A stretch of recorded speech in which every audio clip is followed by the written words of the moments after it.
Hey guys, so we have a special guest today. Frank Tufano is here, and I'm really happy to interview him. He's done a lot of personal and also work with the carnivore diet as well as coaching other people. So I wanted just to talk to someone who's done it for a while and kind of go through some questions.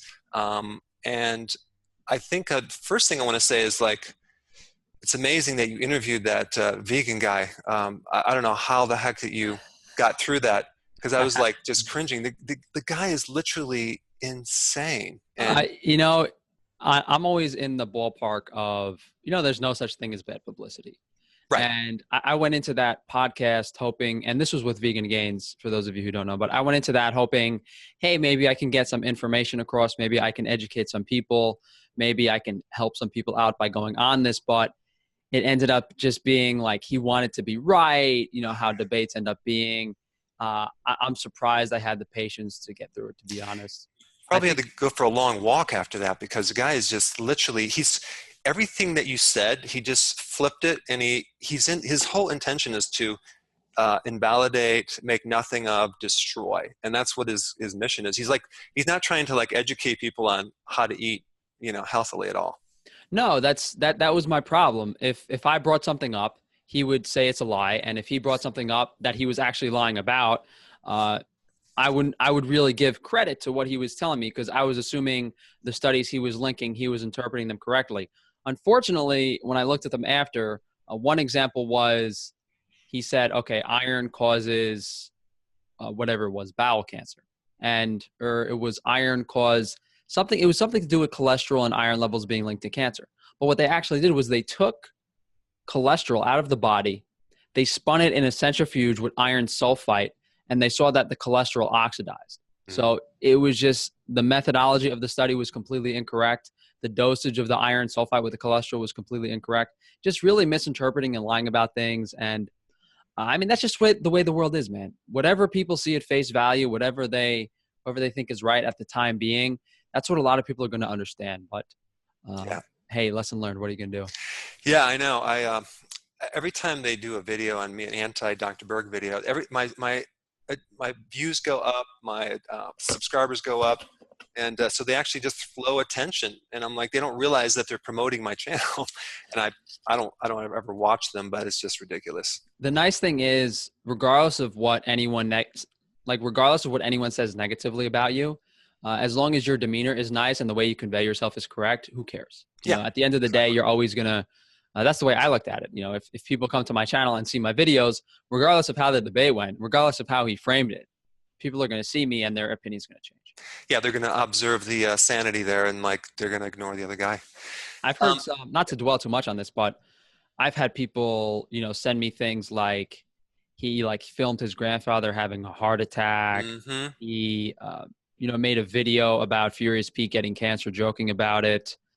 He's obvious. He had some there's some psychopathic stuff he talked about, like hurting people, animals. And then there's the funny thing that I can't get over is, he was eating grapes out of his girlfriend's feet in one of the videos he had on his channel. It Oh my was God. completely ridiculous. I was Oh like, oh my my God, God, this guy. I not think he 100%. No, I think he needs some more DHA, and I think he has blood sugar problems. Probably some B12 too. Oh yeah, definitely. Just a Yeah, good case study on that.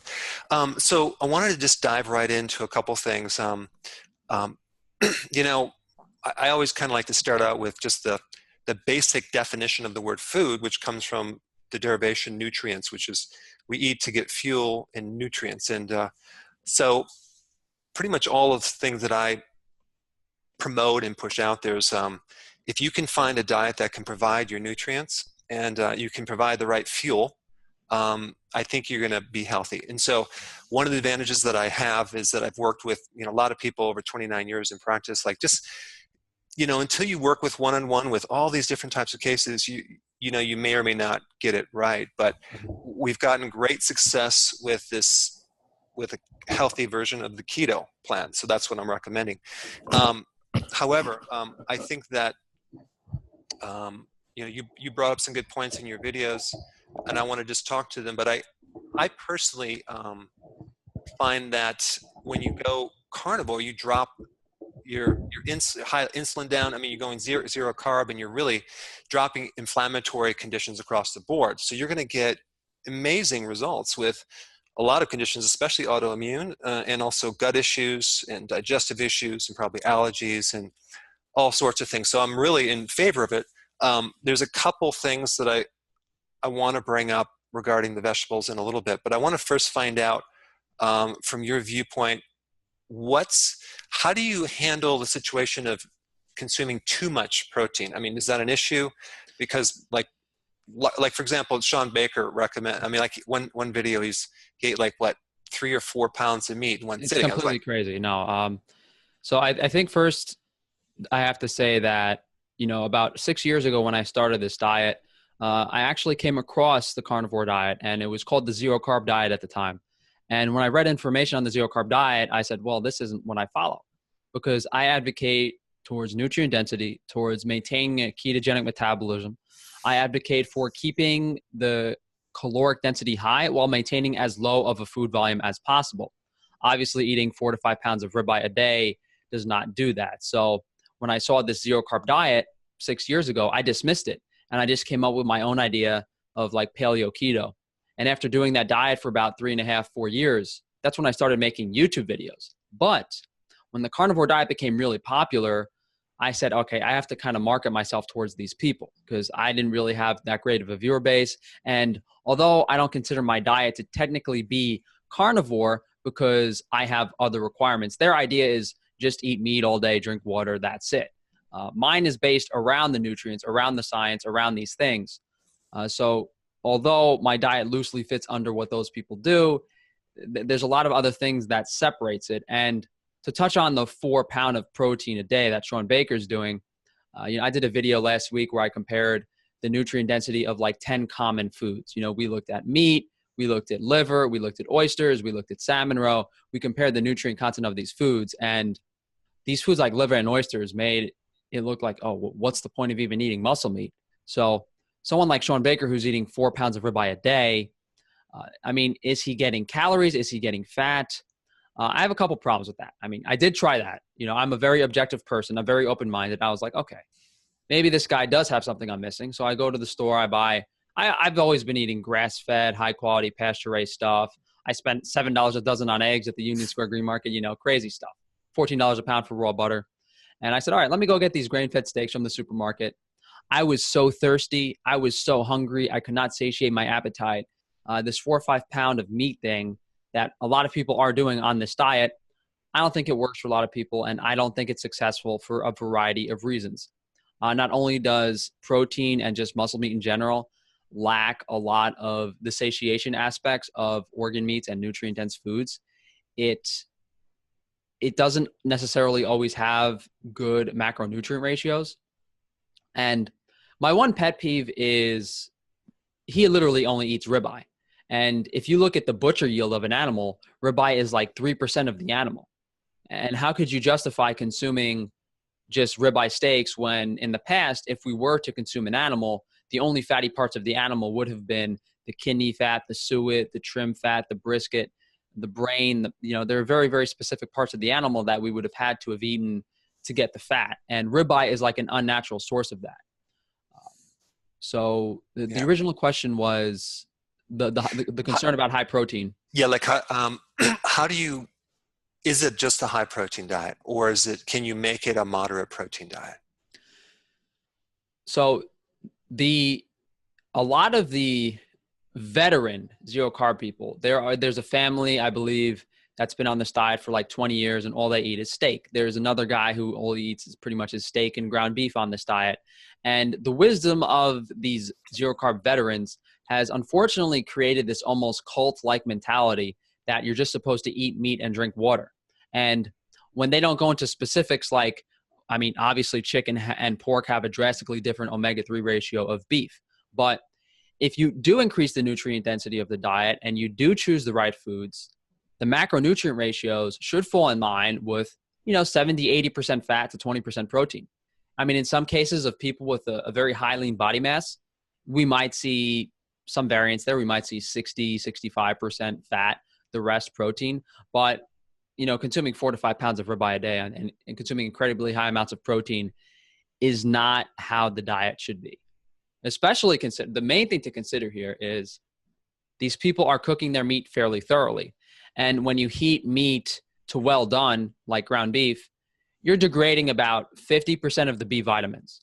The fat soluble vitamins, you don't lose too many. Unfortunately, there's not a lot of fat soluble vitamins in muscle meat, so that's not really a concern. But one big reason a lot of these people are eating 4 or 5 pounds of steak is partially because they're not getting as many B vitamins as they should because of the cooking time. And I mean, this can be alleviated by a food like liver, because liver might literally have 10 times the amount of vitamin B12 that muscle meat has. And even if you cook the liver, you're still retaining a large amount of the vitamins. But I think the main principle of the diet should be eat fat to satiation, eat organ meats, eat nutrient-dense foods. Muscle meat should be on the back burner, so to speak. It should be the last thing you consume. And most meals you have, if you do consume high-quality fats, if you do consume organ meats and nutrient-dense foods, most of the time you won't even be hungry for protein. Unfortunately, those elements of protein not being too nutrient-dense and not being too satiating, a lot of people fall into the trap of consuming 4 to 5 pounds of meat a day on this diet, and they're saying, I'm hungry, I can't satiate my appetite. Some people are even gaining weight, and then they go to the forums, they ask for help, and the advice they get is, oh, your body needs nutrition, just eat more meat. But that doesn't make any sense because muscle meat doesn't have nutrition in it.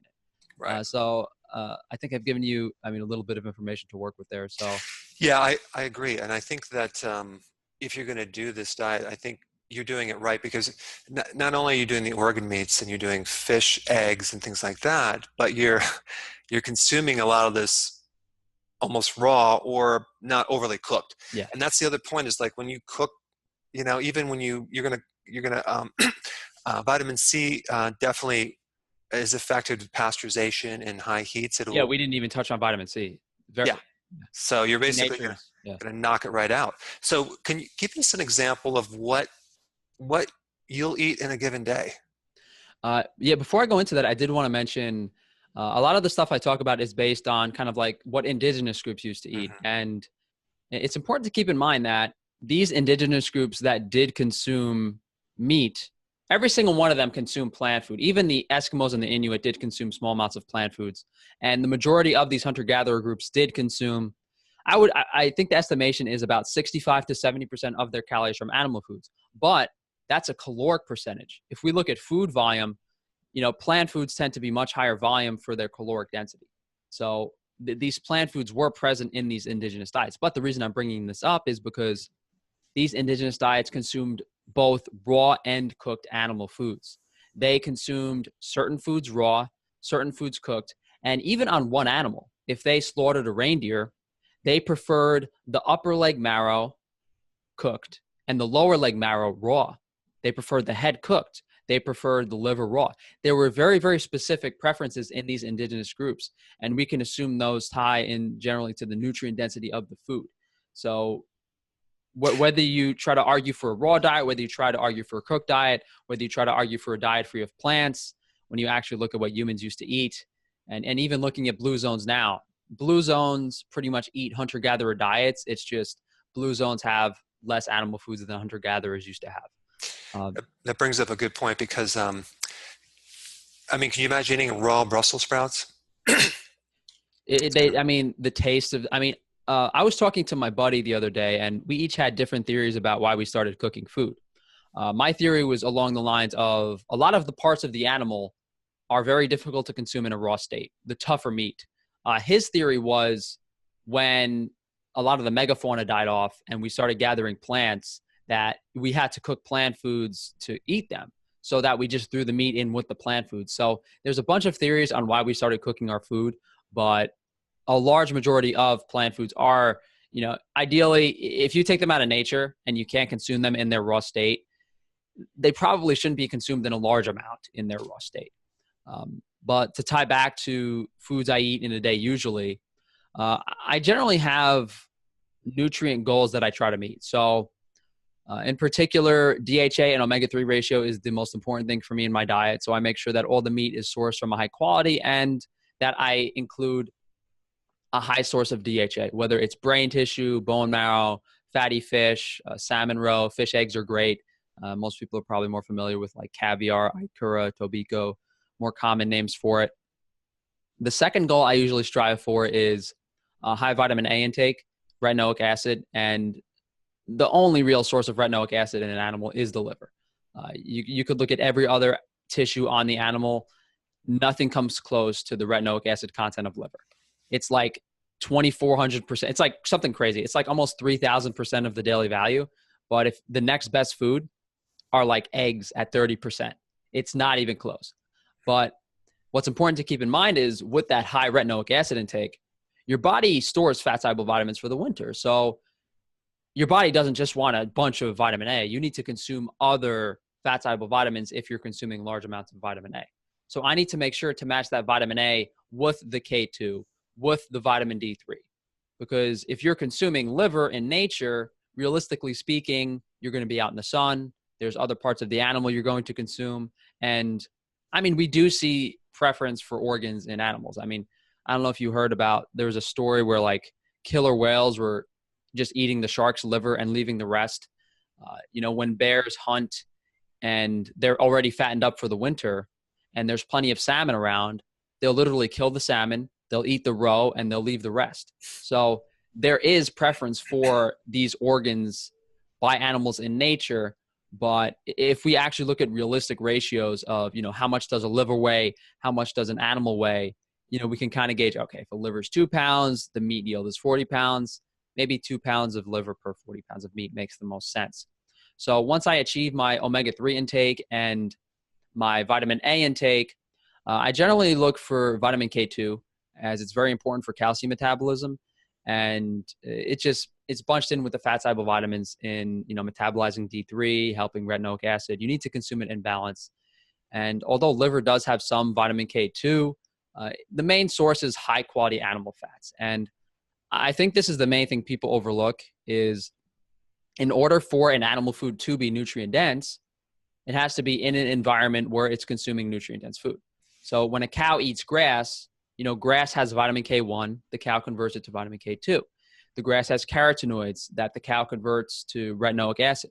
That the grass also has just nutrients that the cow can convert through the bacteria in its stomach into the linoleic acids that the body in the humans can then convert to EPA and DHA. If the cow is not eating grass, then where is it getting its nutrition from? If the corn and the soy feed that the cow is consuming does not have these nutrients in it, it's not going to be present in the food. That's why if we look at like a milk from the supermarket and then compare it to like a raw cow cheese from France, why does that raw cow cheese have literally every vitamin and mineral? Why are there indigenous groups that literally only ate, the Swiss only ate cheese and rye bread, but now it's saying that milk doesn't have nutrients? A lot of this ties in with the food quality. And I think one of the interesting theories behind that is, no one really thinks fish is unhealthy, but people will try to argue that meat's unhealthy sometimes. And the thing with fish is a lot of fish that people consume, more of it tends to be wild caught in higher quality than the meat. So I think a lot of that ties in there. And by achieving a high omega-3 intake, by achieving a high vitamin A intake and a high vitamin K2 intake, I inherently get all of my other vitamins, because if I'm consuming liver has vitamin C. Liver has pretty much every vitamin and mineral you need in large amounts. If I'm consuming omega-3s and vitamin K2, the foods that are high in K2 are also very high in vitamin E. So, unfortunately, I would argue that very high percentage of people on the carnivore diet are not getting these nutrients because you need to eat incredibly specific foods to obtain them. And, although I'm making it sound a little difficult, that can be just eating some liver with some fish eggs, with some fish. But a lot of the time, these are foods that people generally don't want to or don't enjoy eating. Right. Yeah. So what do you do with like people you consult that just I can't find high quality, like liver, for example. They're going to go to the store, and they just can't afford it. What do they do? So you're saying, hypothetically speaking, you want a worst case scenario. I'm really broke. Yeah. I can't afford this food. Yeah, for example, like one of the companies that I recommend is the US Wellness. I don't get any kickbacks, but the point is that I do know that their farms are really good and they grass finish everything and they take care of the soil. So I know that they also have organ meats that are kind of meshed into the liverwurst, and they have heart, and I like the quality, but it's hard to find that high quality, even at the health food store. Where are you going to find it? Mhm. So now you're going to have to find a farm, or you're going to actually have to order online somewhere. So how do you overcome that barrier? But either way, that tends to be prohibitively expensive for a lot of people, Right. unfortunately. Uh, so food sourcing is a big thing. I mean, I'm in New York City. I used to work as a bartender in New York City restaurants, and I built some relationships with food purveyors. So I have unusual access. Like, I'll go to the wholesale fish market that sells fish to all the restaurants in New York City, and the guy will sell me 20 pounds of flounder roe for $20, you know? Like, I'll get a case of Faroe Island salmon for $6 a pound. I'll go to master purveyors and I'll buy rolls of grass-fed ribeye for very, I don't want to say the prices, people are going to get mad at me. But I will get incredibly good prices on meat because I have taken the time to find high quality sources. But even outside of those sources, I go to local farms on eatwild.com. There's also maybe, I think, realfood.com. And you can even look on your local Craigslist to find these farmers. And even these local farms on Eat Wild, I mean, you think, hey, maybe they're going to try to gouge people because they're in the city area, but the food tends to be very affordable. I've seen organ meats from $4 to $7 a pound. Beef fat, trim fat tends to be very, very cheap if you want to get some of your calories from that. But the sourcing thing, I can't, it really is an understatement. The food sourcing is the most difficult thing to do on this diet, bar none. The amount of time I invest in food sourcing, just to give you an idea, the other day I went to the Asian fish market to buy a couple mackerel. I went to the Union Square Green Market to buy some eggs. I went to this other place, the farm, to buy some raw, high-quality cheese. I had my meat purveyor deliver some grass-fed ribeye. I go to a halal market. No, it's crazy. I go to a halal market in the Bronx, and I get kidneys, fresh lamb kidneys, all the lamb organs. And then sometimes I even go down to the live kill markets and get some freshly killed duck. So there is a lot of time that I personally invested in the food quality. I'm calling up fisheries in the summer to see what the access to salmon roe is. So That's a barrier. yeah, Bit of a barrier. taking it back to practical, I can go to my local supermarket. Some supermarkets do have very affordable grass-fed beef. Mine supermarket they were selling New York strip steaks from Australia for $5.99 a pound. But the liver and the organs and that stuff, that's where it gets difficult. Right. Can you get oysters and shellfish and clams pretty easily? Yes, but that comes into a price issue. Not everyone can afford paying $6 to $7 a dozen for eggs that are soy-free and pasture-raised. Not everyone can find a high-quality grass-fed fat source. And I did a video on budgeting the zero-carb carnivore diet, and hypothetically, the cheapest thing you could do is, you could get really cheap ground beef for like $1.50, $2 a pound. That probably has E. coli in it, and then you can get eggs. You know how cheap they sell the conventionally raised eggs in the supermarket, like $1 a dozen. So hypothetically speaking, you could follow this diet for $2 to $3 a day. Now, the problem with that is you're pretty much just getting calories and macronutrients because the conventionally raised stuff is not really nutrient dense. It will have some nutrients in it. The eggs will have some DHA. The eggs will have some vitamin A. Eggs will have some vitamins, not nearly as high as pasture raised. And when we're saying conventionally raised stuff has lower nutrients than grass-fed stuff, we're literally talking, in some cases, 5 to 10 times the amount of vitamins and certain fatty acids. So it does make a significant difference. So if you were following a diet of conventional eggs and grass-fed ground beef, and you can only afford to do that, the real solution would be certain supplements, such as fish oil, cod liver oil, vitamin K2 supplements. By doing that, can you try to replicate what the nutrient density in the diet should be? It's better than nothing. Yeah, It's safe to say. And vitamin D3 is an understatement. I think almost everyone needs to be supplementing vitamin D3. Mhm. But the problem with vitamin D3 is, and this doesn't tie in as much to the diet, but the reason it's so important for zero carb carnivore is because if you do increase your vitamin intake, you need to get adequate D3 as well. Your body wants to store D3 for the winter too. But when you take an oral supplement of D3, the metabolism is drastically different than the sun. And the main concern is when you consume excess amounts of vitamin D3. D3 Without can, K2, you mean? no, D3, just vitamin D3. Right. What about K2?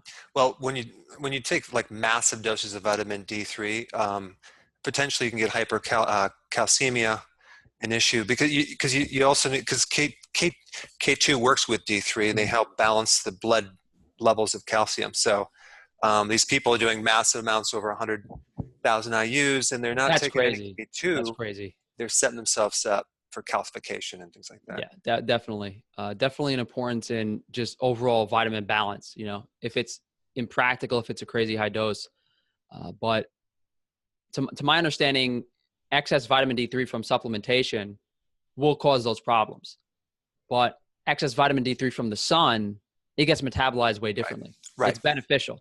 Your body is not going to turn the excess vitamin D3 from the sun into anything negative or harmful, whereas it doesn't really know what to do with the supplemental version.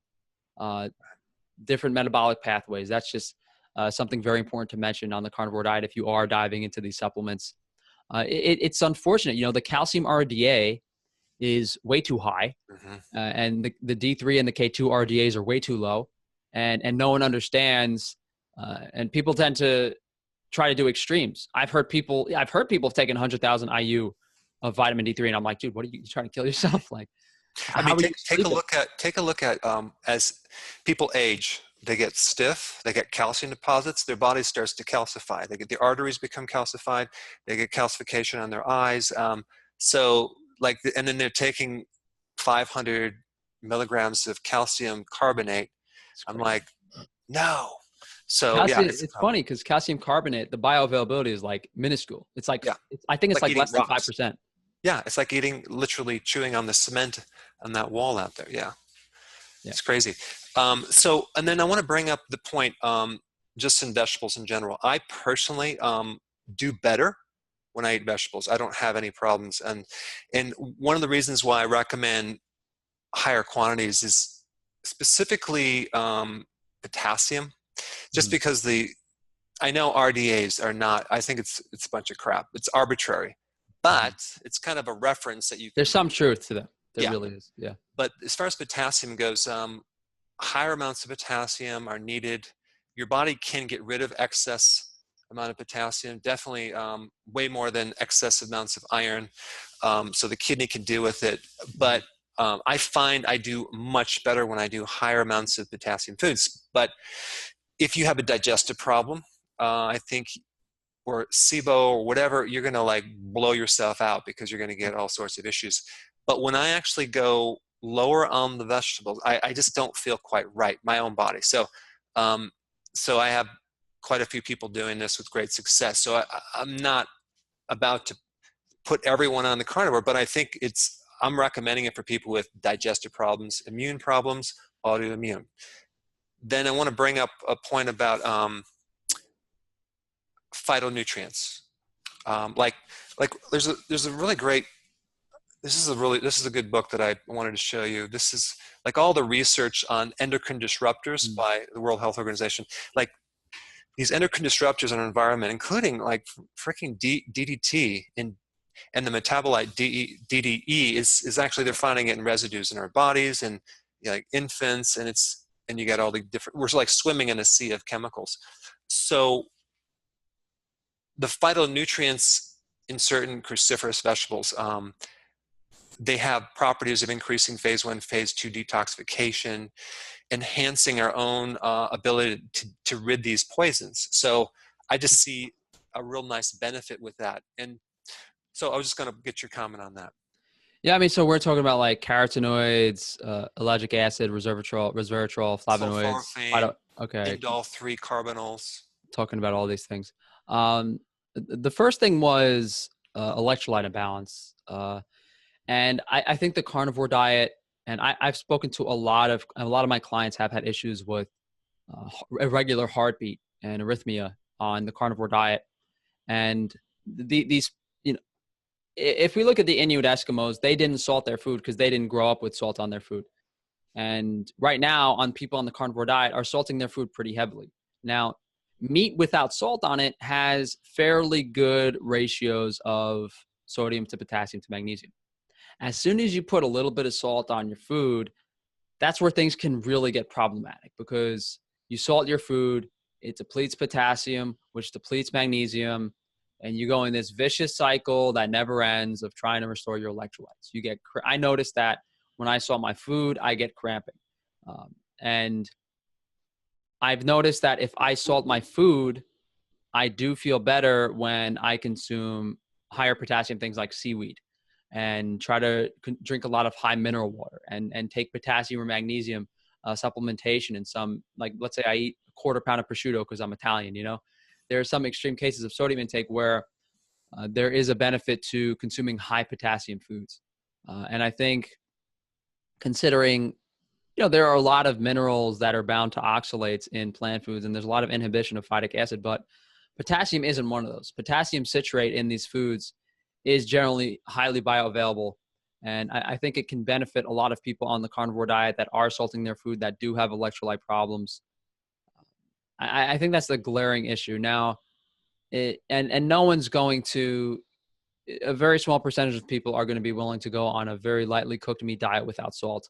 That is not tasty. That is not fun to follow. That is like, it really is a chore to do something like that. And that's really the only way you can kind of keep your electrolytes in balance. Some people have, and this is really anecdotal, a lot of people can salt their food heavily and they have no problems with it. I was reading I forgot what year it was. I think it was the 18 or the 1900s. There was a civilization in one of the Nordic countries that was literally consuming 100 grams of salt per day. It's some crazy amount from the salted fish they had. And they were able to tolerate it. And someone like me, if I put a gram or two of salt on my food without adequate potassium and magnesium, I'm thirsty, I'm dehydrated like crazy. So there's a drastic difference in people's kidneys' ability to handle sodium intake. And this ties in a lot with the carnivore diet and whether or not you should be including, I think seaweed's a great food. Seaweed has a very high amount of potassium. I think seaweed is like 900 milligrams of potassium per serving, has a decent amount of magnesium, like 80 milligrams of magnesium. And the sodium in seaweed is fairly low. So there are definitely some electrolyte issues on the carnivore diet and if you're consuming a Sean Baker diet, 4 to 5 pounds of ribeye, heavily salted, I would be surprised if less than half of the people had electrolyte imbalance problems on that diet. But to go into the benefits of phytonutrients, I think if you're looking to increase the overall nutrient density of your diet, beneficial bacteria, I really think there's a reason that every indigenous group did consume plant foods in fairly large amount. And the Aborigines, they consume literally thousands of different wild plant foods, thousands of them. And one of my primary beliefs of their consumption of these plant foods ties back into the electrolytes, the magnesium, the potassium, and all of those things. And in regards to specific phytonutrient functions, it's just so, it's so difficult to argue against them with all the beneficial things that we do see in them. I think the one thing to just tie back to, and my general opinion on plant foods is, what is the plant food? Are you buying some mutant apple the size of your head? Or are you buying like, an organic, fair trade, small Fuji apple? I think there's something to consider when you're buying your plant foods, whatever plant foods you're consuming. Is it what's that boxed wine that college girls drink? I can't remember the name of it. Is it Mad Dog 2020? No, I don't know. Hold on. This will take me a second to find. Something silly. Franzia. So, there's a big difference between drinking Franzia wine and organic biodynamic French wine. Right. I think the biggest thing for me for plant foods is the food quality really ties in here, because if you're consuming wild blueberries as opposed to mutant blueberries, the sugar content is going to be lower. You're going to get more nutrients for what you're buying. there's going to be a significantly higher phytonutrient content in those foods, and it's more beneficial. It's, for me, I mean, seaweed is an excellent example because seaweed is a very low caloric density food, but it's so high in minerals. It's literally I can't really think of a plant food that I would put as high as seaweed for mineral intake. It's just Yeah, really trace amazing. minerals too. I mean, the No, trace yeah, minerals. it's amazing. And same with the iodine in it, all the elements. It really is an amazing source of nutrition. And that's the power of high quality plant foods. It's unfortunate that a lot of the plant foods that people do go to buy aren't high quality, but I think, I did a vegan debunking video yesterday, and I ended the video on the note that we really need to support, local sustainable agriculture with our dollar and try to uh, spend money on high quality foods. There's a big difference between those vegetables and those fruits you buy from the farmer's market and what you're getting in a grocery store.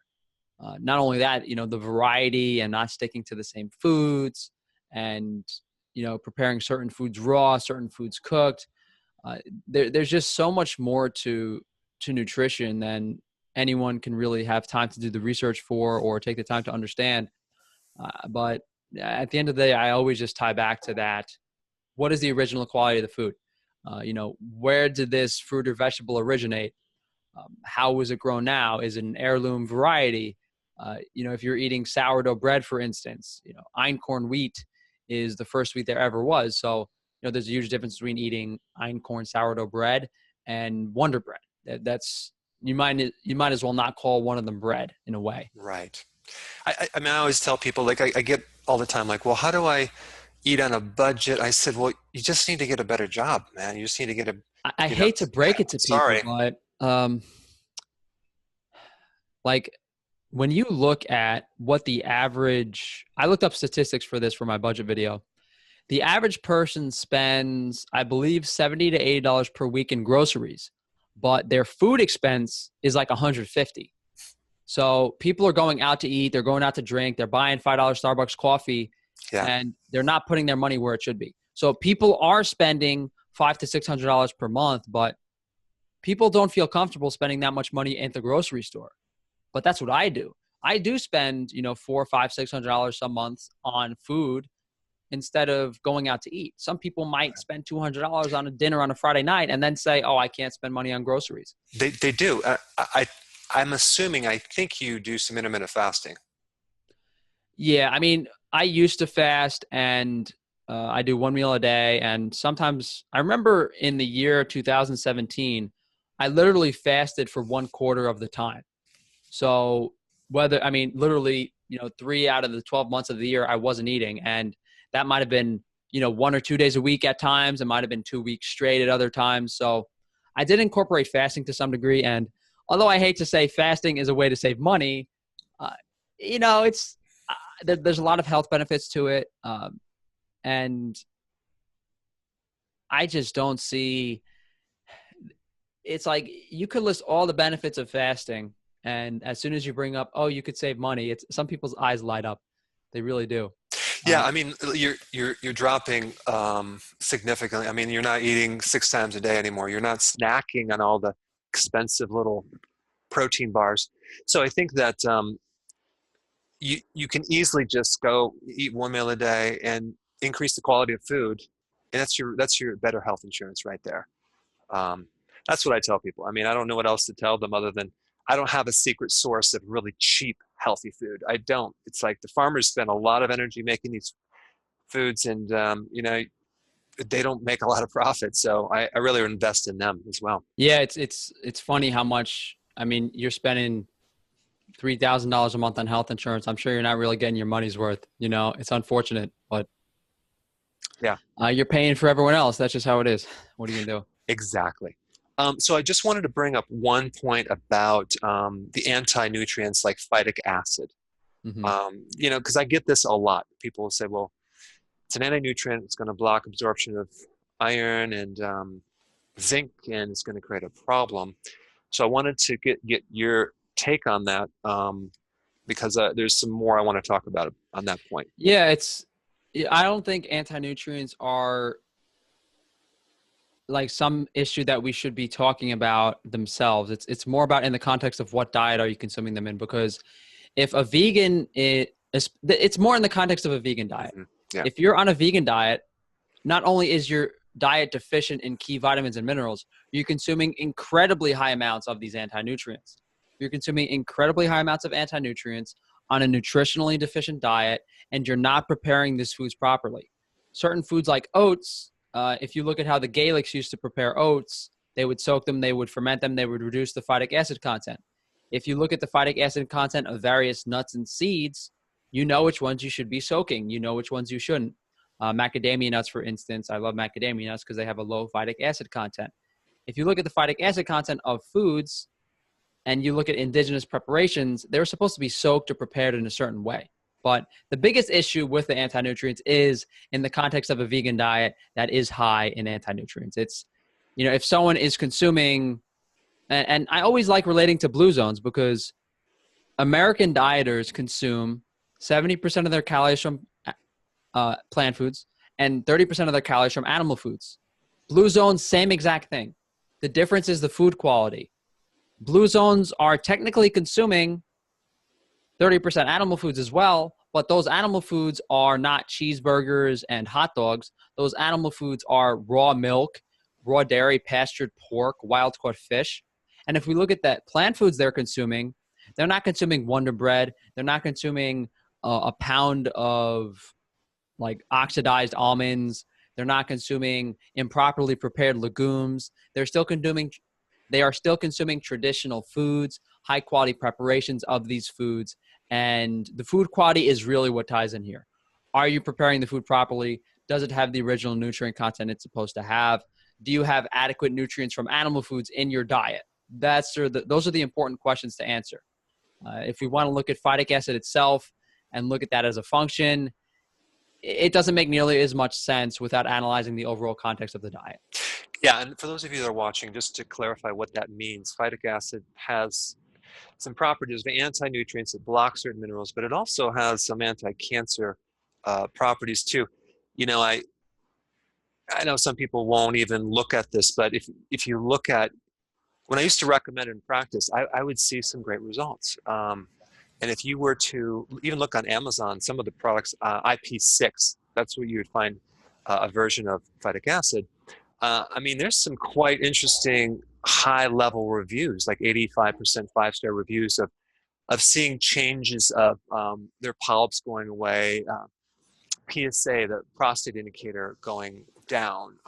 My theory behind that is phytic acid will bind to excess phytic acid will bind to excess minerals. So if you're taking something like IP6, I would assume that it's going to take, a lot of people do have excess calcium and excess iron in the digestive tract, in the bloodstream. So I think it definitely ties in there with removing the excess minerals.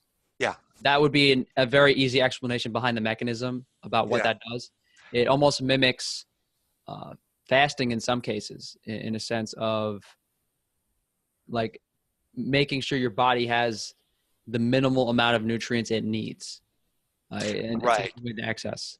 Yeah, and I think that excess iron is a problem because we don't have a good way of getting it out of our system as well, and especially if people are doing the fortification of the grains. That's the wrong iron, and you're gonna raise your iron, and as you age, it's very oxidative. It's very creates a lot of free radicals, and it destroys the arteries and the tissues, and it even can cause cirrhosis of the liver. So going crazy especially with iron supplements, a bad idea. I was reading a study, and I believe I cited this study in my vegan versus carnivore nutrients video, that iron metabolism is increased dramatically when consumed with vitamin A. And what we can say is, what's a source of vitamin A and iron in nature? Animal foods. So we can safely say, if we were going to consume iron in a natural way outside of supplements, that it would have been in the presence of vitamin A. So I think a lot of the problems associated with iron is that now we're getting them, as you said, in the artificial ways, from the fortified foods, from the supplements, ways we shouldn't really be getting iron. Exactly. Awesome. This has been very, very good. So we touched on a lot of points. Yeah, we Is there did. anything that we missed? So I just took some notes beforehand. So we talked about some vitamins. We talked about vitamin D3. One thing I did want to mention was the reason a carnivore diet might work well for a lot of people is that they're just deficient in the nutrients that are, B12, fat soluble vitamin deficiencies. It's definitely worth mentioning that people that are consuming a low amount of animal foods and have been consuming a low amount of animal foods their whole lives might actually be deficient in vitamin B12. They could see a lot of benefits from consuming more vitamin K2, more retinoic acid, more vitamin D3. That's definitely worth mentioning. And the main thing I wanted to mention was how inaccurate the food databases are on animal foods. It's unfortunate. If you look at a U.S. database for meat, the reason the vitamins are low is one, because it's not a high quality source.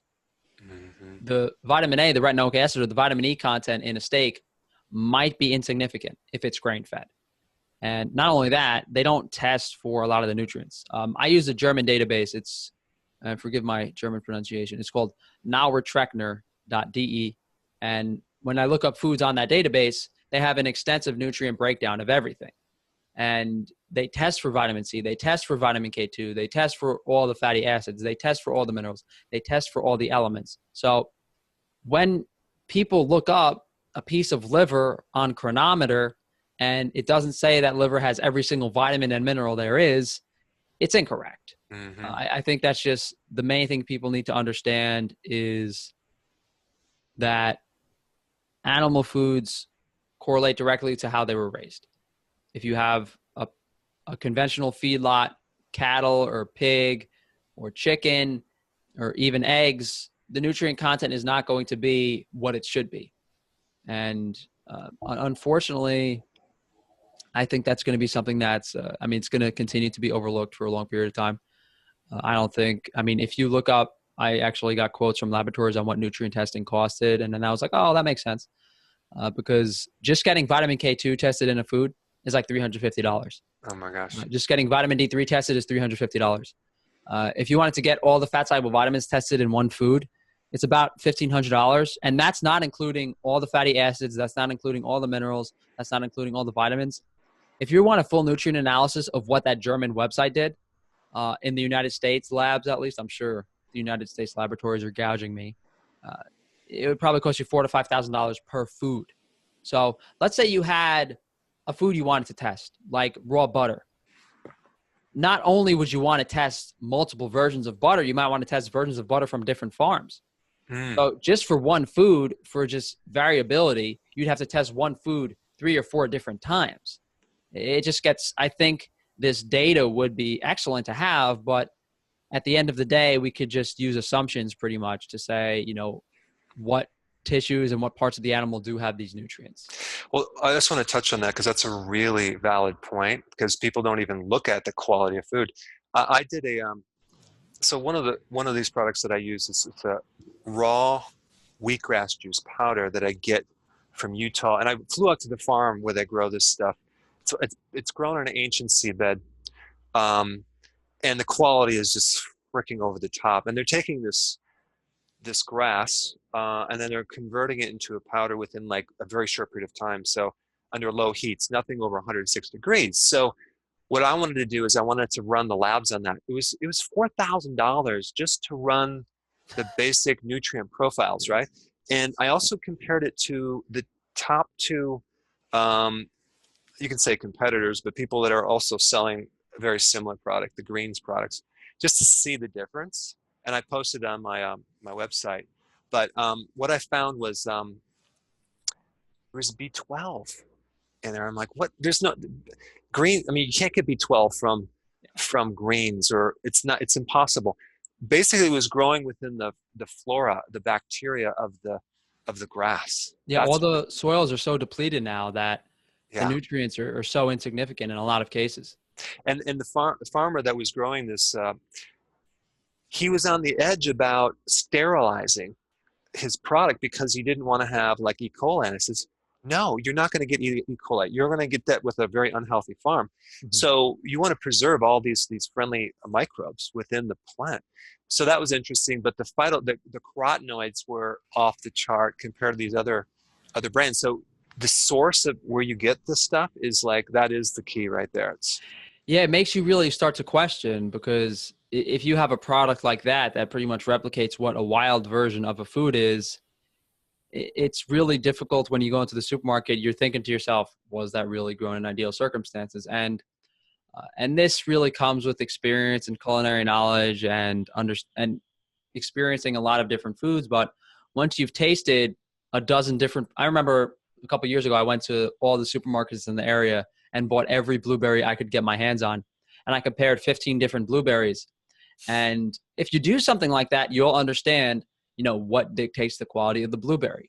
How does one taste? And I think a really good way to understand this is, if anyone's ever messed around with mineral powders, if you put sodium, potassium, magnesium, and calcium in water, generally, depending on the proportions, one will taste predominantly more than the other. But if the minerals are in proper proportions in the water, it will taste good.